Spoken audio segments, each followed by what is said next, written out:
Would you pray with me, please?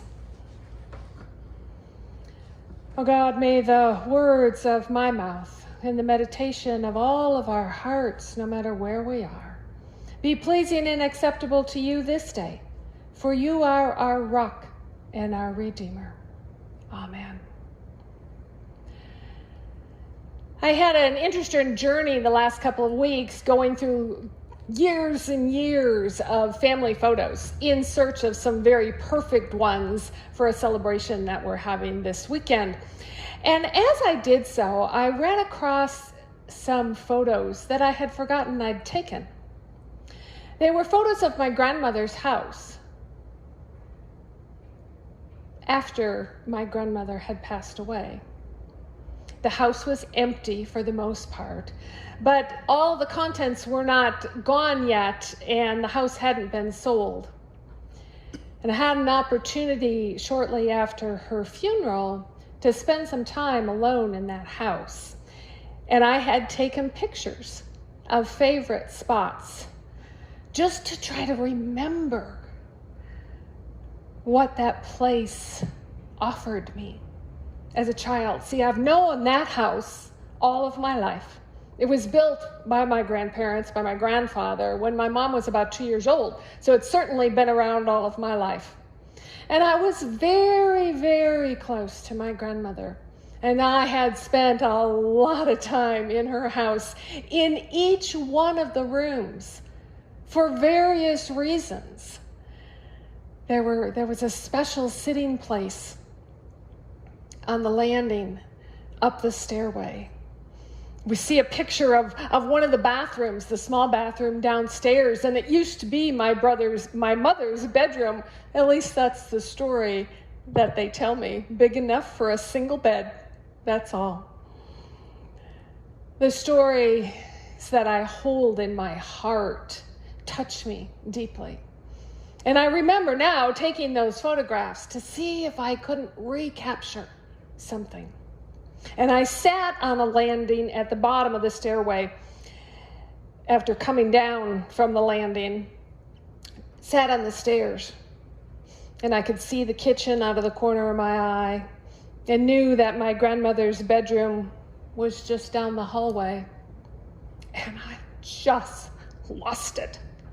Here I was, alone in that house, remembering her and my entire life that I had spent in those spaces. And I just cried. There wasn't anybody with me. And I cried. And somewhere in the midst of that remembering and in the midst of those tears, there was a voice in my head that just said gently to me, "You'll be okay." And it felt like arms surrounded me. And I eventually got up and finished taking my photographs and left that place for the very last time.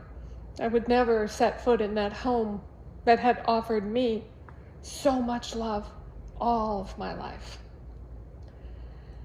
Our text today takes us to a place of uncertainty.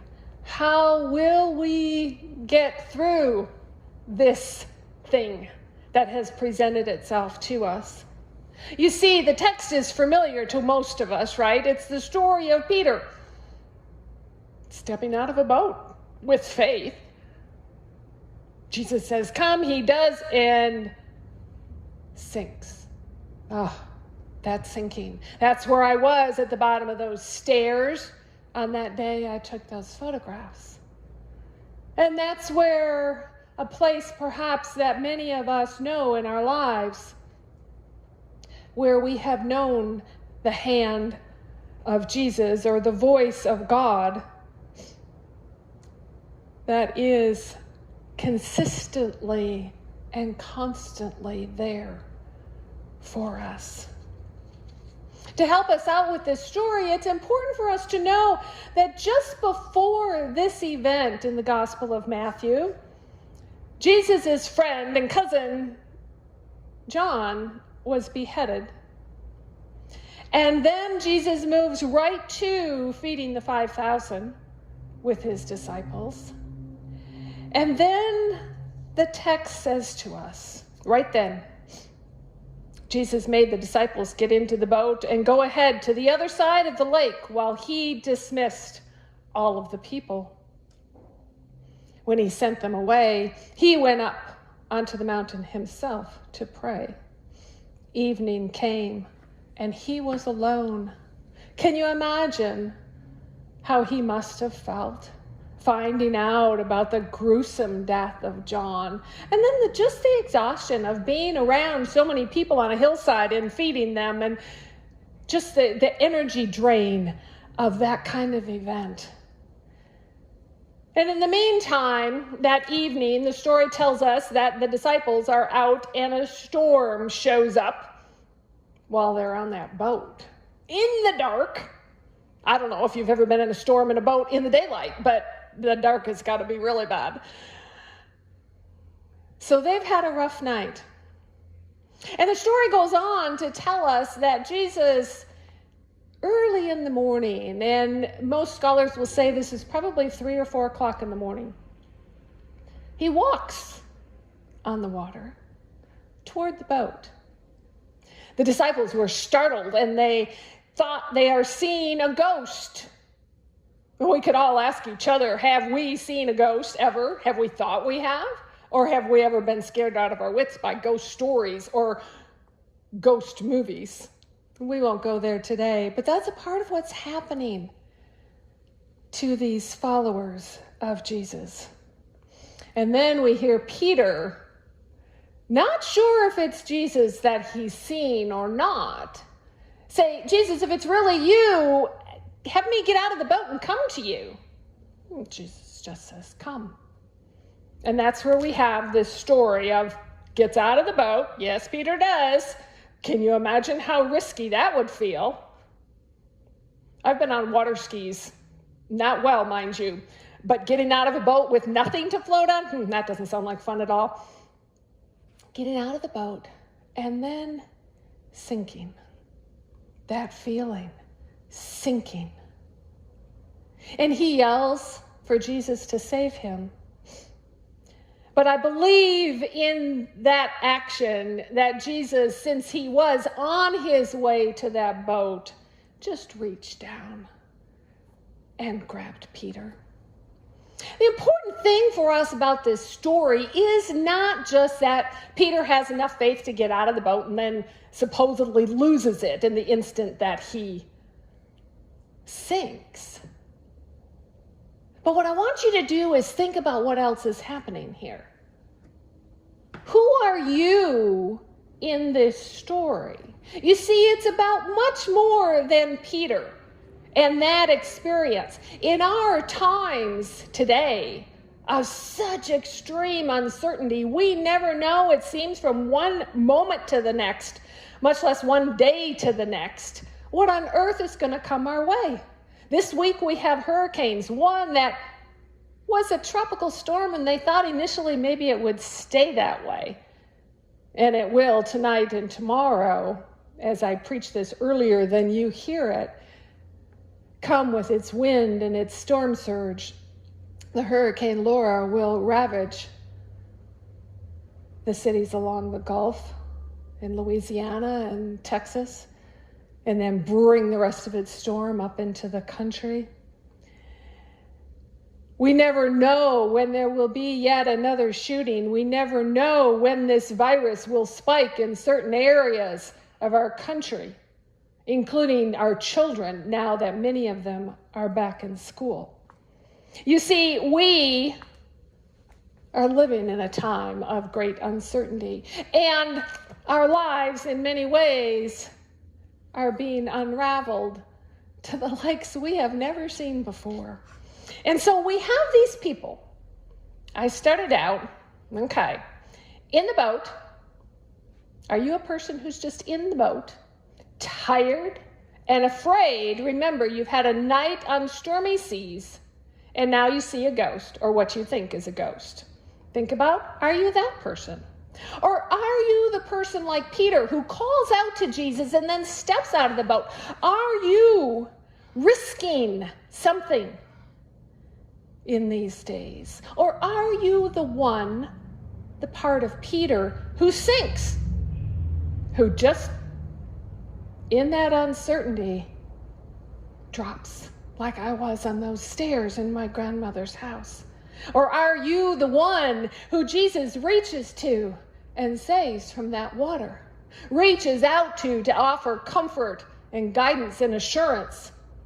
Or are you the one who witnesses the whole entire event? The story ends with the wind settling down again, and those in the boat worshiping Jesus, proclaiming that this must be God's Son. Are you the teller of the story to say and proclaim that even in the midst of all of this uncertainty, something has happened here worth sharing? So I invite you this week to really take some time to figure out who you are in this story. And maybe there are times in your life, certainly I have been different people. Often the people in the boat just plain afraid. And sometimes the witnesses to proclaim that good news of hope and promise. We are changed every day, not just in this time of pandemic and uncertainty. Storms come in life. Most of us who have been around a little while know they don't come just once. They may even come frequently and in disastrous ways. But the important piece to see in this story is not that we're always back here or that we have to be like Peter. And Peter's faith is certainly here, right? But that in the midst of it all, Jesus is always coming toward us. 3 or 4 o'clock in the morning, or 4 o'clock in the afternoon. This relationship that we have with God doesn't have the bounds of time and place, but Jesus comes in the times and the moments, the places and the circumstances when we need it. So here Jesus is, right present with us through God's Spirit in these days of pandemic, in these days of uncertainty, in these days of complete unraveling. Jesus comes in the storms of life. We are often overwhelmed by our circumstances, and we are often told if we had stronger faith, it would all be okay. I think we can be just like Peter and lose a glimpse of it, lose the structure of it, lose ourselves in that sinking all the time. And Jesus will still come. God's Spirit will still guide us. His words, Jesus' words, tell us, do not be afraid. Do not be afraid. Oh, that we could take that to heart these days. Then, in the midst of the doubts and the uncertainty and the storms or no storms, we will always be assured and know the abundant love that is ours.